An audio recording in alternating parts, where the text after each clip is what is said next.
In the 19th century, antibiosis had been observed but not fully developed. No one ever thought about using molds in medicine, but in 1928, I discovered penicillin made from Penicillium notatum mold. The importance of my discovery wasn't evident until 17 years later. I was born in Ayrshire, Scotland, and was the second to the last child. Due to the death of my dad when I was 7, the farm that he once grew up on was left to my mother. I had an average education and followed in the footsteps of one of my stepbrothers. I practiced to be a physician.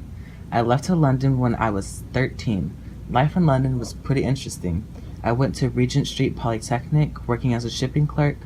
Oh yeah, I also served in the Boer War. Thankfully, I didn't see combat, or to think someone else would have discovered penicillin.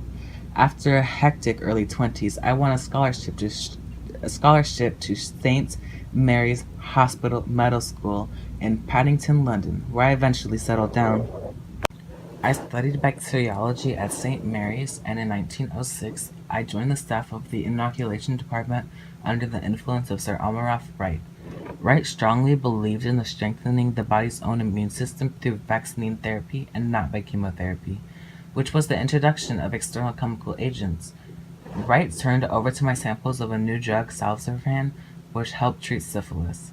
My experience with administering the new drug to patients went so well that I maintained a small but fruitful profit administering Salsartan to rich people who had syphilis.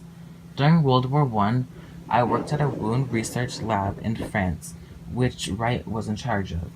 I was able to prove that commonly used chemical antiseptics did not sterilize jagged wounds, because pus had its own antibacterial powers.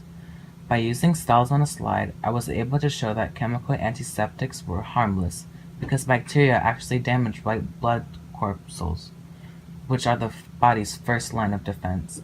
After World War I continued my research on leukocytes and antiseptics. Until 1928, when my legendary discovery of penicillin had occurred. I was investigating Staphylococcus, a common type of bacteria that causes boils and really bad infections in patients with weak immune systems.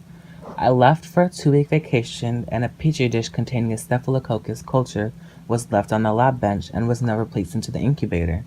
In preparation for the culture, a Penicillium mold spore had been introduced into the medium completely by accident. The temperature conditions while I was on vacation helped both the bacteria and the mold spore to grow. If the mold had been put into the incubator, only the bacteria would have grown. Thank you for watching my Draw My Life. I am Andrew Fleming, the person who founded penicillin. Okay.